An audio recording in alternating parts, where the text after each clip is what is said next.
Kita melihat seorang mabuk di pinggir jalan. Kita melihat orang yang tidak menutup aurat mereka. Kita melihat orang yang melakukan kebongkaran. Kita melihat seorang perempuan yang menjual dirinya.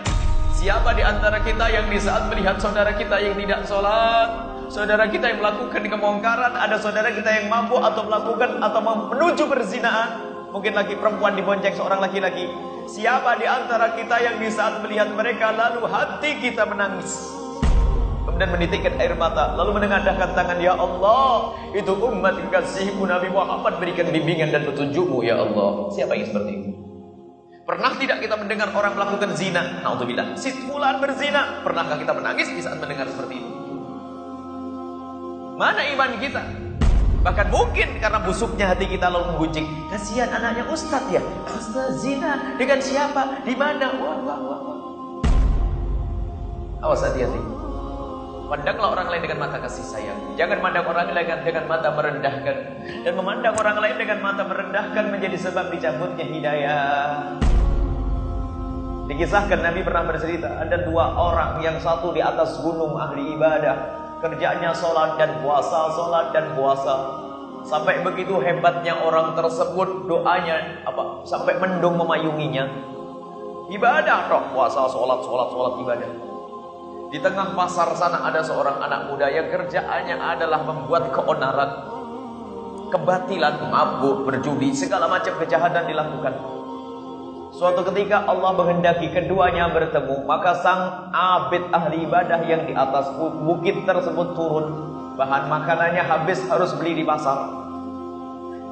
Anak muda yang ada di pasar yang kerjanya mabuk melakukan kebongkaran itu ternyata kerinduan.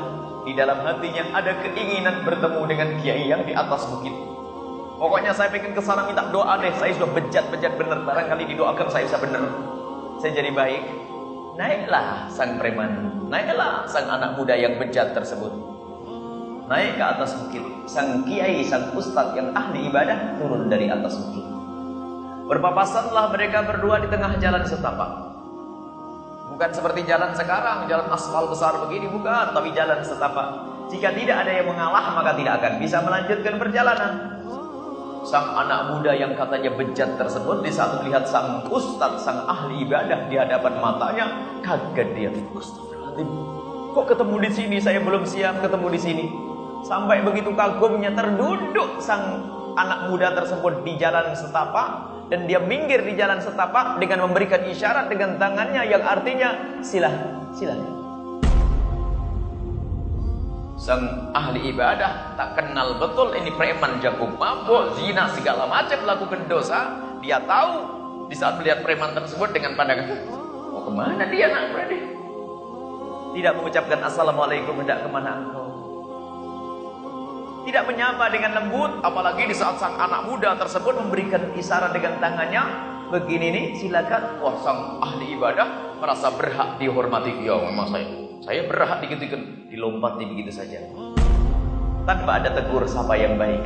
Apa sabda Nabi SAW? Lihat, orang yang katanya ahli ibadah tersebut karena telah memandang orang lain dengan mata merendahkan, maka itu menjadi sebab hidayahnya dicabut oleh Allah.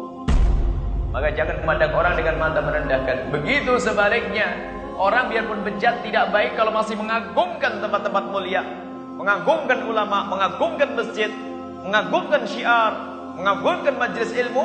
Ya. Ada orang tidak sholat, mula-mula tidak sholat, tapi kalau ada majelis taklim langsung membantu, diam-diam, menghormat. Lihat pada akhirnya dia harus tobat. Allah akan memilih dia. Jadi orang kalaupun bejat tapi hatinya masih memuliakan ke syiar, memuliakan masjid, ulama, maka ketahuilah pada waktunya akan dipanggil oleh Allah untuk tobat. Tapi begitu sebaliknya, kalau orang sombong merendahkan orang lain, sangat dikhawatirkan hidayah itu dicabut oleh Allah Subhanahu wa taala.